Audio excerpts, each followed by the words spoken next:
तो हम लोग स्टार्ट करते हैं अपना लेक्चर 1 नंबर सिस्टम का। ठीक है, कॉपी सब लोग निकाल लेंगे। ब्रीफली हम लोग रिव्यू करेंगे प्रीवियस क्लास के कंटेंट को और फिर आगे बढ़ जाएंगे। ठीक है, तो सबसे पहले हम लोग शुरू करते हैं कहाँ से, नंबर से। नंबर सिस्टम में सबसे पहले हम लोग नंबर्स का फैमिली को जानने की कोशिश करेंगे। ठीक है, तो बेसिकली नंबर्स जब हम लोग के दिमाग में आता है तो सबसे पहले हम लोग को जरूरत आता है कि नंबर सिस्टम को या नंबर्स को पढ़ना क्यों जरूरी है। Why is it so important? क्या रीजन समझ में आता है इसके लिए? सबसे पहला जो बेसिक चीज है, बेसिक यूज है नंबर्स का, वो है काउंटिंग पर्पसेस के लिए, है ना। अगर आप मैथमेटिक्स में बहुत डेप्थ में नहीं भी जाना चाहते हैं, बेसिक लाइफ जीना चाहते हैं, तब भी नंबर्स का बहुत इंपॉर्टेंट रोल है। कहाँ पर रोल है? काउंटिंग में। नहीं, नंबर्स का मतलब सबसे पहले लोग समझता है काउंटिंग करना, है ना। जो भी नंबर्स काउंटिंग में इस्तेमाल होता है उसको हम लोग क्या बोलते हैं? काउंटिंग नंबर्स या नेचुरल नंबर्स। ये हम लोग बहुत पहले से जानते हैं, पहले से। ठीक है भाई। इसके बाद आर्यभट्ट का रोल आता है और बताते हैं कि if you have nothing don't worry, you have something that is zero. तो उसके बाद नंबर सिस्टम में इंक्लूड हो जाता है जीरो। और अब हम लोग एक सेट बनाते हैं नेचुरल नंबर्स और जीरो का, और उसको हम लोग नाम देते हैं, क्या नाम देते हैं? Whole number. तो एक हो गया नेचुरल नंबर और दूसरा हो गया natural number with zero, that is whole number. ठीक है भाई। अब हम लोग क्या करते हैं, हमारे पास नेचुरल नंबर हो गया, होल नंबर हो गया। अब हम लोग के पास थोड़ा और एडवांस में गए तो हम लोग के पास नेगेटिव नेचुरल नंबर्स की आवश्यकता पड़ी, नेगेटिव ऑफ नंबर्स। ठीक है भाई। तो हम लोग क्या किए, जीरो का तो कोई नेगेटिव होता नहीं है, तो हम लोग क्या किए, कुछ नेगेटिव नंबर्स भी लाए, नेगेटिव ऑफ नेचुरल नंबर्स, है ना। और जो नंबर्स का अब हमारे पास सेट आया, वो negative of natural numbers, zero और नेचुरल नंबर्स। इस पूरे सेट को हम लोग क्या बोलना शुरू कर दिए? इंटीजर्स। तीनों में डिफरेंस समझ में आ गया? उम्मीद करता हूँ पहले से सर पता होगा। तो बेसिक काउंटिंग नंबर्स हमारा हो गया natural numbers, when zero is included it is whole number, and when negative of natural numbers is included, तो फिर क्या हमारे पास वो पूरा सेट क्या कहलाएगा? इंटीजर्स कहलाएगा। ठीक है। और हम लोग बढ़ते थोड़ा और आगे। इंटीजर्स के बाद हमारे पास देखो रिवर्स ऑर्डर में हम लोग देख रहे हैं, है ना। ये क्या है हमारे पास? ये हमारे पास क्या है? फ्रैक्शंस है। क्या है ये? तो इसमें न्यूमरेटर क्या है? इंटीजर, है ना। और डिनोमिनेटर क्या है? Non zero integer. ऐसा जब होता है तो इसको हम लोग नॉन जीरो इंटीजर समझ में आ रहा है? क्यों है ऐसा? Any number divided by zero is, हाँ। तो कोई भी नंबर जो है, जैसे एग्जांपल के तौर पर लेता हूं हम लोग, अगर मान लो 8 है, if you divide 8 by 4 resultant is, if we divide 8 by 2 resultant is, if we divide 8 by 1 resultant is, है ना। ये हमारा लाइफ है। कौन? न्यूमरेटर। न्यूमरेटर क्या हमारा? मैथमेटिक्स जो है ना, it is also directed to your life. एक मजेदार चीज इससे एक्सप्लेन करता हूँ। न्यूमरेटर जो है ना, इसको क्या समझना है, न्यूमरेटर को ऐसा इमेजिन करना है, ये तुम्हारा लाइफ का सक्सेस है, इंक्लिनेशन इसको एज्यूम करते हैं। और जो डिनोमिनेटर है, इसको डेविएशन से एज्यूम करते हैं। क्या एज्यूम करते हैं? डेविएशन। और फिर न्यूमरेटर क्या होगा? हमारा लाइफ, है ना। यहाँ सिंपली लिख देता हूँ, न्यूमरेटर क्या होगा? हमारा लाइफ, है ना भाई। डिनोमिनेटर क्या हो गया? डेविएशन। डेविएशन समझ में आ रहा है सबको ना? हाँ, जाना था इधर, चल दिए इधर, दैट इज डेविएशन, है ना। भटकाओ। तो न्यूमरेटर क्या हो गया? लाइफ। और डिनोमिनेटर क्या हो गया? डेविएशन। अब समझो इसको, अब मजा आएगा समझ के, है ना। अब हमारा क्या है, न्यूमरेटर जो है, ये हो गया हमारा न्यूमरेटर। ये क्या हो, नंबर नहीं लिखा हूं, ये न्यूमरेटर लिखा हूं, ठीक है। ये हो गया लाइफ, है ना। ये क्या हो गया हमारा? डेविएशंस। अब ये देखना, ये लाइफ में डेविएशन से डिवाइड करना है, डिवीजन नहीं है, डेविएशन है। ठीक है भाई, क्या है ये? डेविएशन, डीईवी लिखता हूँ, सॉरी डेविएशन लिखता हूँ। लाइफ में अब डिनोमिनेटर का वैल्यू कम होगा तो रिजल्टेंट बड़ा होगा या छोटा होगा? अभी हम लोग एग्जांपल लिए थे, 8 को 4 से डिवाइड किए, रिजल्टेंट क्या है? 2। फिर हम लोग 8 को डिवाइड किए 2 से, रिजल्टेंट क्या हुआ? 4। फिर हम लोग 8 को डिवाइड किए 1 से, रिजल्टेंट क्या हो गया? कंप्लीट होने लगा। और अगर हम लोग 8 को डिवाइड कर दिए 0 से, समझ में आता है? इन्फिनिटी मिल गया हमको। क्या मैथमेटिक्स है भाई, तो कोई मैं अपनी तरफ से नहीं कह रहा हूँ। ये न्यूमिनेटर जो है ना तुम्हारा लाइफ है, ये डिनोमिनेटर जो है ना तुम्हारा डेविएशंस है। डेविएशंस को जितना घटाते जाओगे ना तुम्हारे लाइफ में, ये रिजल्टेंट जो है ना तुम्हारा सक्सेस है लाइफ, है ना। ये जो है लाइफ बाय डेविएशंस जो है ना, इसी को हम लोग बोलते हैं सक्सेस, है ना। किसी भी व्यक्ति के लाइफ में डेविएशन जितना अधिक होगा ना, ये उतना छोटा होगा, है ना। ये नेचुरल फ्रैक्शन का रूल है। किसी भी फ्रैक्शन में न्यूमरेटर को अगर कांस्टेंट रखें, फिक्स रखें, और डिनोमिनेटर को हम लोग क्या करें, घटाना शुरू कर दें, तो रिजल्ट हमारा बड़ा होना शुरू हो जाता है। और अगर डिनोमिनेटर को बड़ा करना शुरू कर दें, ऐसे बढ़ाते चले जाए, तो रिजल्ट हमारा घटता चला जाएगा, है ना। लाइफ भी इसी फंडामेंटल रूल को फॉलो करता है। आपके लाइफ में डेविएशन आपका जितना ज्यादा होगा, है ना, उतना सक्सेस पीछे हो जाएगा, छोटा हो जाएगा तुम्हारा, है ना। तो आज की क्लास का नट सेल यही है कि अपना डिनोमिनेटर को जितना कम से कम कर सको उतना अच्छा है।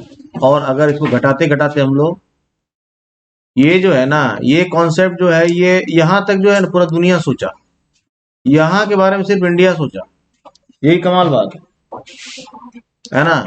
ये लाइफ को यहाँ आने के बाद लोग समझा कि ये अब कंप्लीट हो गया। लेकिन एक कॉन्सेप्ट आता है जो, जैसे बुद्ध के बारे में तुम लोग पढ़े हो, महापरिनिर्वाण एक टर्म आया होगा, या इंडियन फिलोसफी में उसको मोक्ष बोलते हैं, है ना। मोक्ष क्या है? मोक्ष क्या है? वो इससे भी बियॉन्ड है, क्या समझे? नहीं, इससे बियॉन्ड जाने के लिए आपका डेविएशन क्या होना चाहिए? 0 होना चाहिए, है ना। बुद्धिज्म फिलोसफी में एक आता है, फिलोसफी शून्यवाद का सिद्धांत बोलते हैं, नागार्जुन का दिया हुआ। नागार्जुन एक बुद्धिस्ट थे, है ना। तो ये शून्यवाद का सिद्धांत है, क्या है ये? यही है। ये तुमको लेकर कहाँ चला जाएगा, है ना। चलिए भाई, समझ में आ गई तो बहुत अच्छी बात है, नहीं समझ में आई पहुंचते हैं मुद्दे पर, है ना। कहने का मतलब क्या है, अगर तुम्हारे लाइफ में डेविएशन बहुत ज्यादा रहेगा तो तुम्हारा रिजल्ट जो है ना वो हमेशा क्या होगा, निश्चित तौर पर, इसका कोई अल्टरनेटिव नहीं, तुम चाहे कुछ भी कर लो, है ना। क्या समझे? तो ठीक है, तुम मोक्ष नहीं प्राप्त करो, लेकिन सक्सेस तो सब कोई चाहता ही है। उसके लिए तुमको करना पड़ेगा डेविएशन अपना कम, यानी डिनोमिनेटर को रखना पड़ेगा छोटा। डिनोमिनेटर को जितना बड़ा कर लोगे, है ना। अब रोज लाइफ में क्या करना है, टीवी भी देखना है, 3 घंटा फोन भी चलाना है ना। These are your deviations, these are your denominator. इसको जितना बड़ा करते जाओगे तुम्हारा अचीवमेंट छोटा होता जाएगा। अचीवमेंट को करना चाहते हो बड़ा, minimize the denominator, minimize the deviations, that is the fundamental rule, है ना, मैथमेटिकली बताया एक चीज। चलिए आते हैं मुद्दे पे। ये सब हमारा क्या है, फ्रैक्शंस है। फ्रैक्शंस केस में क्या होता है, डिनोमिनेटर जो है हम लोग नॉन जीरो नंबर लेते हैं, निगेटिव कभी भी डिनोमिनेटर होता नहीं है। अगर डिनोमिनेटर निगेटिव है तो उसको हम लोग न्यूमिनेटर को शिफ्ट कर देते हैं। समझ बात आई? ऐसा क्यों करते हैं ये पता है सबको? ऐसा क्यों करते हैं? ऐसा कैसे हो सकता है कि 4/-5 है, ये इक्वल लिख देते हैं हम लोग 5/4 को, ऐसा क्यों लिख पाते हैं? ऐसा लिख देते हैं ना, इस दोनों को इक्वल टर्म मानते हैं मैथमेटिक्स। ऐसा क्यों होता है, जबकि 5 जो है ये -5 के इक्वल कभी संभव नहीं है। मैथमेटिक्स इसको ऐसे लेता है, 5 is not equal to -5, while 4/-5 is equal to -5/4। ऐसा क्यों लिखते हैं, कौन बताएगा? चलिए देखिए इसको कैसे करते हैं। किसी भी फ्रैक्शन में मैथमेटिक्स में एक रूल होता है, we can multiply similar term to the numerator as well as denominator, और we can divide similar term by numerator and denominator. ठीक है, अगर 4/-5 है, इसको हम लोग क्या कर सकते हैं, इसको हम लोग ऐसा लिख सकते हैं, 4 × 2 / -5 × 2, ऐसा लिख सकते हैं। तो ये 2 और ये 2 कैंसल आउट हो जाता है, ऐसा लिख सकते हैं। इसी तरह से हम लोग ऐसा भी लिख सकते हैं 4 into -1 by -5 into -1, similar term से मल्टीप्लाई किया, ऐसा कर सकते हैं। इसका वैल्यू क्या आएगा, आ जाएगा ना। इसीलिए हम लोग इसको और इसको इक्वल लिख पाते हैं। समझ में आता ही सबको? तो तुम लिखते हो ये पता है, लेकिन रीजन तुम्हें नहीं पता है, तो रीजन पता होना चाहिए। समझ गए बात को? That's why 4/-5 is equal to -5/4, while 5 is not equal to -5। समझ में बात आई? क्योंकि इसको आप इक्वल कभी नहीं लिख सकते। अगर इसमें सिमिलर टर्म मल्टीप्लाई करेंगे तो फिर तब भी नहीं हो सकता। समझ गए बात को? क्लियर समझ में आया? चलिए बढ़ते हैं आगे। तो डिनोमिनेटर जो है अगर नॉन जीरो नंबर होगा, नेगेटिव हो नहीं सकता है, और जीरो करेंगे तो हमारा जो है वो नॉट डिफाइंड कैटेगरी में आ जाता है। इसीलिए एक फ्रैक्शन को रैशनल नंबर होने के लिए ये मैंडेटरी कंडीशन है, denominator must be non zero number. ठीक है भाई, समझ बात आई? तो रैशनल नंबर क्या हो गया? रैशनल नंबर क्या हो गया, कौन बताएगा भाई? रैशनल नंबर क्या हो गया? रैशनल नंबर जो है इसके बारे में पहले से हम लोग थोड़ा पता है। रैशनल नंबर है, उसको सिंपल अगर हम लोग समझें, जो फ्रैक्शन हम लोगों को दिखता है वो क्या है, रैशनल नंबर है। और उसको थोड़ा सा स्टैंडर्डाइज करके हम लोग पढ़ लेंगे तो और मजा आ जाएगा। उसमें क्या है, 3 कंडीशंस है। There are 3 conditions for being a rational number. What are those? The first condition is it must be represented in the form of p by q, है ना, in terms of fraction. p by q का मतलब है इन terms of fraction. तो पहला condition क्या है, rational number must be represented in the form of p by q। Second condition क्या है, p and q must be integers, है ना, p and q must be integers but q should not equal to 0, है ना। Integer तो होना चाहिए, p and q must B integer, लेकिन इंटीजर की जब बात करेंगे तो ये भी तो आ जाता है। तो फिर न्यूमिनेटर तो हो सकता है 0 बट डिनोमिनेटर नेवर बी 0। ये बेसिक 3 कंडीशंस है। इसके अलावा कुछ एक कंडीशंस हम लोग रैशनल नंबर के लिए और भी देखें, है ना, जो डेसिमल रिप्रेजेंटेशन है उससे रिलेटेड। अभी बेसिक चीज 3 हम लोग समझेंगे। पहला क्या है, p and q के फॉर्म में होना चाहिए, p and q must be integers and q should not equal to 0। ठीक है भाई, क्लियर हो गया? अब आता है 2 टर्म। पहला, एक हम लोग 9/4 को डिवाइड कर रहे हैं, 9 डिवाइडेड बाय 4 क्या वैल्यू आएगा, 2 point. Such type of decimals are called terminating decimals. क्या बोलते हैं इसको, टर्मिनेटिंग डेसिमल्स। टर्मिनेट कर जाना मतलब ठहर जाना, रुक जाना। यानी 9 को डबल डिवाइड कर रहे हैं 4 से, तो 2.25 जो वैल्यू आया, इसके बाद इसको आगे कंटिन्यू नहीं करना सकता। इस तरह का जो डेसिमल रिप्रेजेंटेशन, इसको हम लोग क्या बोलते हैं, टर्मिनेटिंग बोलते हैं। While when we divide 11 by 3, it is in continuity 3.6666। तुम लाइफ टाइम डिवाइड करते रहो या कंटिन्यूटी में रहे, ऐसा डेसिमल रिप्रेजेंटेशन हम लोग क्या बोलते हैं, non terminating. One is terminating, another one is non terminating. ये समझ में आ गया? समझ में आ गया? या फिर इसी को हम लोग रिकरिंग डेसिमल्स बोलते हैं। क्या बोलते हैं, रिकरिंग डेसिमल्स बोलते हैं। इसीलिए जब हम लोग इस तरह का डेसिमल्स को लिखते हैं तो क्या करते हैं, अगर इसको लिखना है तो 3 पॉइंट ऐसा 6 लिख करके इसके ऊपर भी ये लाइन देते हैं। इस लाइन को क्या बोलते हैं हम लोग, रिकरिंग बोलते हैं। इस लाइन को क्या बोलते हैं, रिकरिंग बोलते हैं, री अकरिंग, है ना, that is occurring again and again. यहाँ पे 6 पे अगर रिकरिंग दिया हुआ है, इसका मतलब 6 इज रिपीटिंग इटसेल्फ, है ना। 3.6 लिखा है, इसका मतलब ये लिखा हुआ है 3.6 लिखा है, इसका मतलब 3.6666 ऐसा आ रहा है। इस तरह के टर्म को हम लोग क्या बोलेंगे, रिकरिंग डेसिमल्स बोलेंगे या नॉन टर्मिनेटिंग डेसिमल्स बोलेंगे। बोथ आर सिमिलर टर्म्स, ठीक है। और इसको हम लोग लिखते कैसे, तो ऐसा, इसको इस साइन को रिकरिंग साइन बोलते हैं। ठीक है भाई, समझ बात आ गई? अब ध्यान देना, एक दो और टर्म आता है। अभी हम लोग क्या आ गया, decimal form of rational number हमेशा क्या होगा, टर्मिनेटिंग होगा और नॉन टर्मिनेटिंग या रिकरिंग होगा। ठीक है, अब एक टर्म आता है non terminating non repeating decimals. अभी हम लोग 2 देख लिए, क्या क्या देख लिए, पहला टर्मिनेटिंग देख लिए, हाँ, एक हो गया टर्मिनेटिंग और एक हो गया नॉन टर्मिनेटिंग। 2 तरह का डेसिमल देख लिया। अब अगला एक होता है non terminating non repeating decimals. क्या बोलते हैं उसको हम लोग, non terminating non repeating decimals, non repeating decimals, non terminating non repeating decimal जो है ना, ये रेशनल नंबर नहीं होता, ये इरेशनल नंबर होता। इसका एग्जांपल लेंगे अभी हम लोग, समझ लेंगे आपसे। Non terminating non repeating decimals का मतलब क्या है? जैसे यहाँ हम लोग डिवाइड किए तो 3.6666 आ रहा है, या कोई भी ऐसा नंबर ले लो, 10 को डिवाइड करो 3 से तो भी वही हाल होगा, है ना? तो ये क्या आएगा? ये भी रिकरिंग डेसिमल्स आ जाएगा, नहीं आ जाएगा? लेकिन बहुत सारा ऐसा डेसिमल्स हम लोग देखेंगे उसका एग्जांपल, जिसमें वो टर्मिनेट भी नहीं कर रहा है और रिकरिंग भी नहीं, हर बार डिफरेंट वैल्यू आ रहा, हर बार डिफरेंट वैल्यू आ रहा, तो रिपीटेशन नहीं है। तो उस तरह का जो डेसिमल्स है वो non terminating non repeating decimals कहलाता है, और वो रैशनल नंबर नहीं है, वो इरेशनल नंबर। ठीक है भाई, समझ बात आ गई? चलिए समझ के बात को।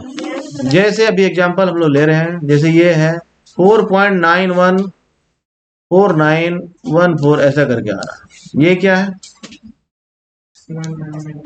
ये क्या है भाई? नहीं, ये जो है, ध्यान देना, ये क्या है? लिख लिया था सब लोग, non terminating non repeating decimals लिख लिया था सब। ये रिपीटिंग डेसिमल्स है, वेरी नाइस। ये क्या है? हाँ, इसमें जब हम लोग रिकरिंग देंगे तो इस पर रिकरिंग देना पड़ेगा। इसको अगर लिखना है हमको तो हम लोग इसको लिखेंगे ऐसा 4.914 और ऐसा लिखेंगे, है ना? इससे पहला जो था उसमें हम लोग ऐसा लिखे थे 3.6 पर दे दीजिए, क्योंकि 6 इज रिकरिंग इटसेल्फ। लेकिन इस वाले केस में 914 इज रिपीटिंग इटसेल्फ, तो इस पूरे सेट पर देना पड़ेगा रिकरिंग। इसका मतलब ये हुआ कि 914 रिपीटिंग इटसेल्फ। ठीक है भाई, क्लियर हो गया? रिकरिंग देने का तरीका समझ में आया?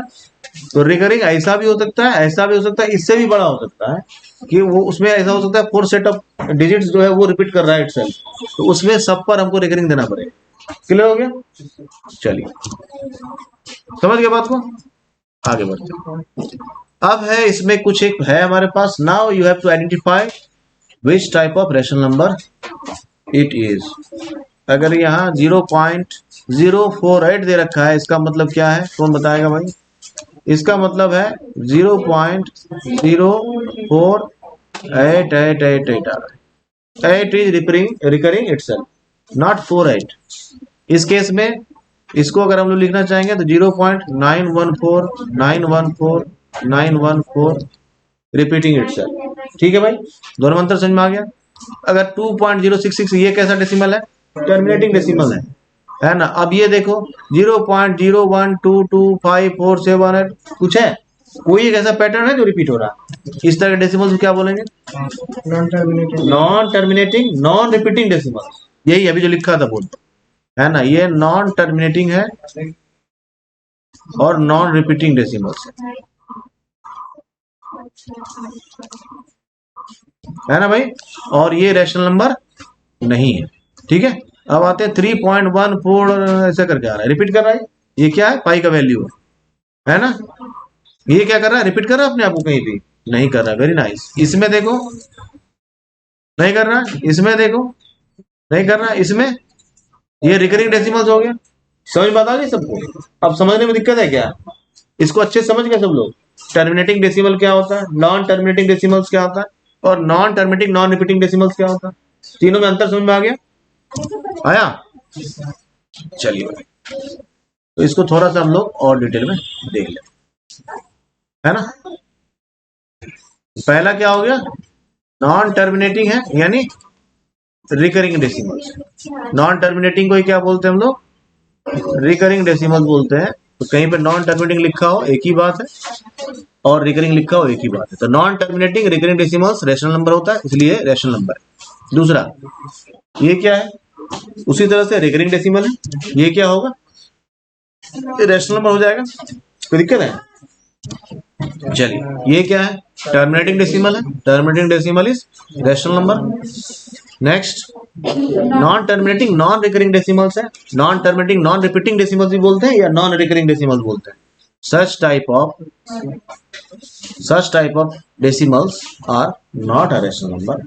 Such type of decimals are irrational number. ठीक है भाई, not a rational number or irrational number. ठीक है भाई, समझ में आता है भाई?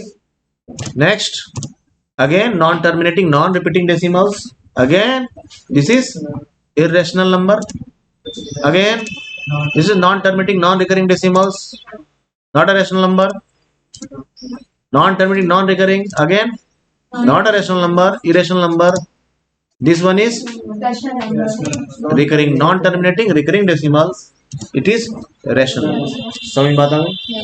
तो rational number हम लोग दो तरीके से जाने, पहला the number that can be expressed in the form of p by q where p and q are integers and q is not equal to 0.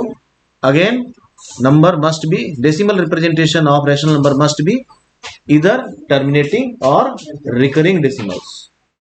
ठीक है भाई? If the decimal representation of a fraction is non-terminating non-repeating decimals, it is irrational. ये clear होगा? समझ में आ गया? अच्छे समझ में आ गया? बहुत अच्छा, बढ़िया आगे। अब हम लोग आते हैं इसके, ये किस तरह का नंबर है एक्चुअली, तो इसको हम लोग समझ गए किस तरह का नंबर है। ये क्या है? Non terminating non repeating decimals है, और ये इररेशनल नंबर, जो रेशनल नहीं है वो क्या है? Irrational number. ये क्या है? Irrational number.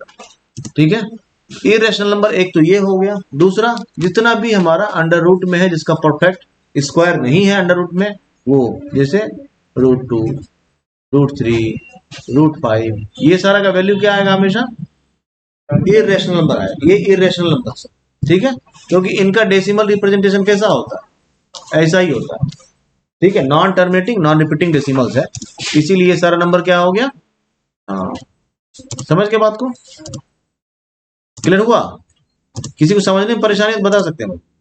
तो अब समझ में, जिसका परफेक्ट स्क्वायर नहीं है, इसको जब अंडर रूट करते हैं तो क्यों वो इरेशनल नंबर होता है? क्योंकि वो सारा का वैल्यू जो आता है हमेशा non terminating non repeating decimals में आता है। That's why all such root numbers are called irrational numbers. ठीक है भाई, कोई दिक्कत है? तो चलिए आगे बढ़ते हैं हम लोग। तो हमारे पास हो गया natural numbers, then whole numbers, then integers. ठीक है भाई, और उसके बाद रैशनल नंबर। तो रैशनल नंबर में क्या है? Integers and non zero integers, ऐसा जब डिवाइड करते हैं तो वो क्या हो जाता है? Rational number. समझ में आ गई? और वैल्यू क्या होना चाहिए? टर्मिनेटिंग और नॉन टर्मिनेटिंग रिकरिंग होना चाहिए। ये समझ में आया? ये समझ में आया? ये तीनों समझ में आ गया ना पहले? ये तीनों समझ में आ गया ना पहले? उसके बाद रैशनल नंबर के लिए क्या जरूरी है? Integer must be divided by non zero integer. ठीक है, और इसका वैल्यू क्या आना चाहिए? टर्मिनेटिंग और नॉन टर्मिनेटिंग रिकरिंग आना चाहिए। उस केस में ये क्या हो जाएगा? रैशनल हो जाएगा। When integer is divided by non-zero integer and it is non-terminating non-repeating decimals, then it will be irrational number. Clear हो गया? किसी को नहीं समझ में आया तो बता सकते हैं भाई। और रैशनल और इरेशनल मिलाकर के क्या होता है? रियल नंबर्स, है ना? ठीक है भाई, समझ सबको आ गया? तो थोड़ा सा एक बार हम लोग इसको चार्ट बना के समझ लेते हैं। ठीक है, फटाफट। तो सबसे टॉप पर आता है नंबर सिस्टम। इसको ऐसा ही चार्ट बना करके याद रखेंगे, नंबर सिस्टम। ठीक है, नंबर सिस्टम का है ना, दो भाई है। नंबर सिस्टम का जो चिल्ड्रन है दो है। One is real number, another one is imaginary number, another one is imaginary number। imaginary number के बारे में कोई बताएगा? कोई एग्जांपल जिसे पता चले कि हाँ ये इमेजिनरी नंबर है? जैसे एग्जांपल देता हूं, जैसा 9 का रूट निकालेंगे क्या वैल्यू आएगा? 3 आएगा। क्यों आएगा 3? क्योंकि 9 को हम लोग ऐसा रूट में 3 into 3 लिखते हैं। ठीक है, तो इसीलिए वैल्यू 3 लिखते हैं। लेकिन इसका वैल्यू 3 ही होगा ऐसा जरूरी नहीं है ना। इसका वैल्यू हम लोग ऐसा प्रैक्टिस डाल लिए हैं कि √9 3, √9 3, ऐसा बचपन से याद कर लिए, जो क्या है? गलत है। तुमको तो सोच के आश्चर्य लग रहा होगा गलत कैसे है भाई? √4 का वैल्यू 2, ये गलत है। इसलिए गलत है कि रूट 9 जो है उसको हम लोग लिख सकते हैं 3 इंटू 3।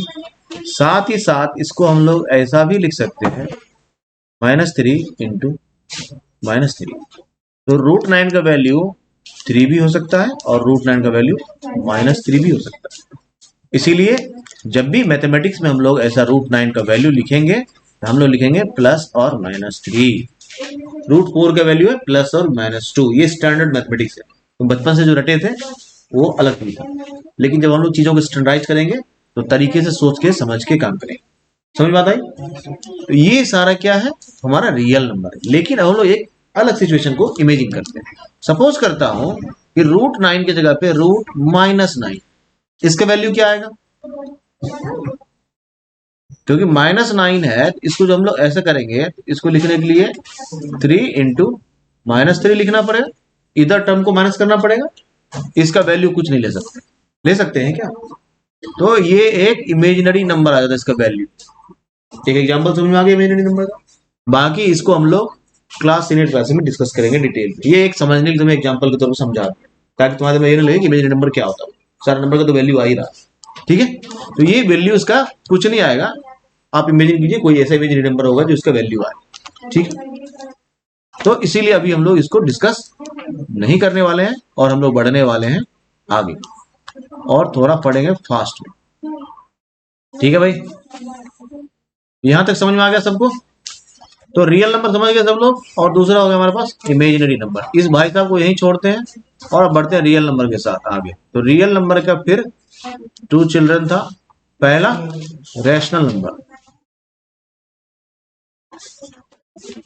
पहला रैशनल नंबर, दूसरा इरेशनल नंबर। इरेशनल नंबर, ठीक है भाई। एक इसका रेशनल नंबर था भाई, एक इसका इरेशनल नंबर। इरेशनल नंबर अभी हम लोग डिस्कस कर लिए पूरा। Non terminating non repeating decimal जो होगा वो सारा का सारा इरेशनल नंबर होगा, जिसका कि परफेक्ट स्क्वायर नहीं है। उसको जब हम लोग अंडर रूट करते हैं, ऐसा सारा नंबर हमेशा इरेशनल नंबर ही होता है। और रेशनल नंबर वो सारा फ्रैक्शन जिसका डिनोमिनेटर नॉन जीरो इंटीजर हो और उसका वैल्यू टर्मिनेटिंग या फिर रिकरिंग आता हो, उसको हम लोग रेशनल नंबर बोलेंगे। क्लियर हो गया? अब हम लोग रेशनल नंबर में फिर दो भाग करते हैं, जिसका भी दो बेटा है। पहला इंटीजर्स और दूसरा फ्रैक्शंस, ठीक है भाई। देखिए भाई, अगर कोई पूछे कि 5 एक रैशनल नंबर है क्या नहीं है, तो कंफ्यूज नहीं होना है। Number can be expressed in the form of p by q, है ना। तो कैन बी एक्सप्रेस्ड का मतलब 5 can be expressed in the form of 5 by 1, that's why 5 is a rational number, ठीक है। समझ गए बात को? That's why all integers and fractions are rational number, ठीक है भाई। अब इंटीजर्स का फिर फ्रैक्शन को फिर हम लोग दो भाग में कर सकते हैं। One is called regular fraction, second one is irregular fraction. ध्यान देना, रेगुलर फ्रैक्शन उसको बोलते हैं जिसका डिनोमिनेटर बड़ा है ना। When denominator is greater than numerator, it is categorised under regular fraction, and when numerator is greater than denominator, it is irregular fraction, क्योंकि उसमें कोई होल नंबर है ना। तो वो कंप्लीट फ्रैक्शन नहीं है, उसमें कुछ होल नंबर है, ठीक है भाई। नेक्स्ट वन इज इंटीजर्स, जहां समझने में परेशानी हो बताना, मैं एग्जांपल दे दूं। रेगुलर फ्रैक्शन का एग्जांपल सिर्फ लिख देता हूं। अगर हमारे पास ऐसा है 3, ये 3 लिखा हूं, 3/7, ये है रेगुलर फ्रैक्शन। अगर हमारे पास है सॉरी, अगर हमारे पास है 7 और बाई 2, ऐसा है, तो ये है हमारा इरेगुलर फ्रैक्शन और ये है हमारा रेगुलर फ्रैक्शन। समझ बात आ गई? डिनोमिनेटर ग्रेटर देन न्यूमरेटर है तो रेगुलर फ्रैक्शन, और if numerator is greater than denominator है तो इरेगुलर फ्रैक्शन, ठीक है। आते हैं हम लोग इंटीजर्स के केस में। किसी केस में आ रहे हैं हम लोग? इंटीजर्स केस में आते हैं।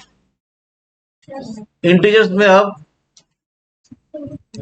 3 पार्ट्स हम लोग देख सकते हैं। पहला नेगेटिव नंबर, उसके बाद 0, उसके बाद पॉजिटिव नंबर्स, ठीक है भाई। पॉजिटिव नंबर्स को हम लोग क्या आगे बोलेंगे? काउंटिंग नंबर्स, काउंटिंग नंबर या फिर नेचुरल नंबर। नेचुरल नंबर इसको क्यों बोलते हैं? नेचुरली इसी नंबर की आवश्यकता पड़ती है ना। इससे आगे जितना भी नंबर है ना, इसकी आवश्यकता उन लोगों को पड़ती है जिनको पढ़ना लिखना है। लेकिन नेचुरल नंबर एक ऐसा नंबर है, नंबर सिस्टम है, नंबर सेट है, सेट ऑफ नंबर्स है, जिसकी आवश्यकता सबों को पड़ती है ना। निगेटिव नंबर समझ गए? Negative number is actually negative और नेचुरल नंबर, और वी हैव जीरो। अगला सेट है हमारे पास जीरो प्लस निगेटिव नंबर, जिसको हम लोग होल नंबर बोले थे, है ना। तो हमारे पास दूसरा हो गया whole number. Whole number is zero plus counting number, ये होल नंबर हो गया। अब हमारे पास जब काउंटिंग और नेचुरल नंबर है, नेचुरल नंबर को फिर हम लोग फर्दर क्लासिफाई कर लेते हैं टू ग्रुप्स में। One is even number, another is odd number. इसी में कोई काबिल आदमी तुमसे पूछ सकता है वेदर जीरो इज ऑड और इवन, तो क्या जवाब देंगे उसको? Zero is neither odd nor even because zero is not a natural number. Even and odd are the classification of natural numbers. ठीक है भाई, दैट इज आंसर। अब इवन और ऑड हो गया। इसके अलावा और भी कुछ क्लासिफिकेशन है, ये उसको हम लोग आगे लिख लेते हैं। इसको लिख लीजिए फटाफट। ऊपर वाले को इरेज कर दूं क्या? चलिए लिखिए, तब तक नीचे वाला लिखिए, है ना।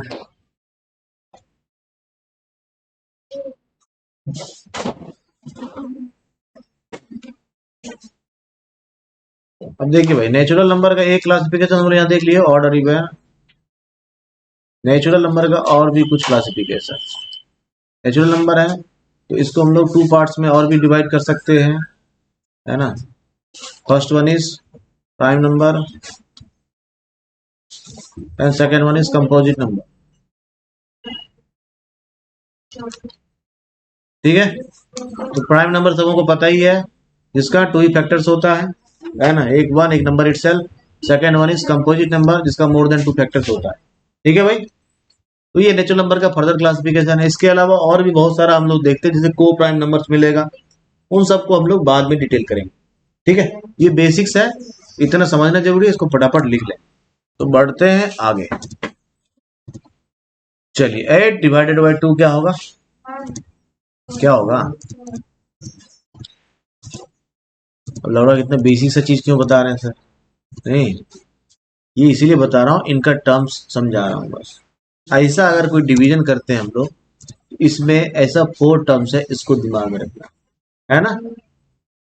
जिसको हम लोग डिवाइड कर रहे हैं उसको डिविडेंड बोलते हैं, जिससे डिवाइड कर रहे हैं उसको लोग डिवाइजर बोलते हैं, जो रिजल्ट आता है उसको क्वोशेंट बोलते हैं, और जो हमारा रिमेनिंग बचता है उसको हम लोग रिमाइंडर बोलते हैं।